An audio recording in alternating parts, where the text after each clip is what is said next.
In today's video, I'm going to teach you how to create item groups in Zoho Inventory. Understanding how to manage item groups can greatly enhance your inventory organization and make your business operations more efficient. Let's dive right in. The first thing you need to do is navigate to the Zoho Inventory dashboard. You can do this by logging into your Zoho account and accessing the Zoho Inventory section from the main menu. Once you're on the dashboard, locate and click on the Inventory option. This takes you to the core area where all your inventory items are managed. Next, you'll want to look for the Item Groups section within the inventory settings.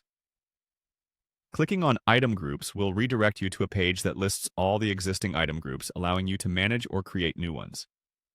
To create a new item group, look for the New Item Group button. Clicking on this button initiates the process of setting up a new group. Here, you're going to start by typing in the name of the item group you wish to create. This name should be descriptive enough to quickly understand what the group contains without needing further investigation. After naming your item group, you'll need to select a unit. Units are crucial as they define how you'll be managing the quantity of items within that group. Whether it's a piece, a pack, or a kilogram, selecting the correct unit aligns your inventory management with real-world operations. Now, let's focus on the Multiple Items section of the setup. This feature allows you to manage more than one item within the same group. It's particularly useful if you have items that are variations of each other, such as different colors or sizes of the same product.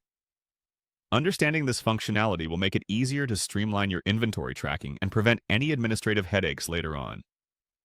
Following this, it's time to type in an attribute. Attributes further categorize your items and can be aspects like size, color, or model. Consider what makes sense for your inventory. Organizing by the right attributes enables more precise searching and tracking. Once you've inputted your attribute, you'll need to add an option. Options are specific choices within the attribute you just set up. For example, if your attribute is color, your options might include red, blue, or green. Next, you'll need to select the item type. This step classifies the item group as either a good, a service, or something else entirely.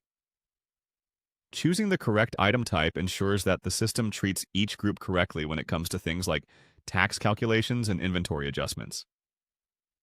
Lastly, after you've carefully reviewed all the details and ensured everything is accurately specified, you'll click Save to finalize the creation of your item group. Saving will lock in your settings, and the new item group will be ready to use within your inventory management system. And there you have it. By following these steps, you've successfully created an item group in Zoho Inventory, setting the stage for more organized and efficient inventory management. Thank you for watching, and happy organizing.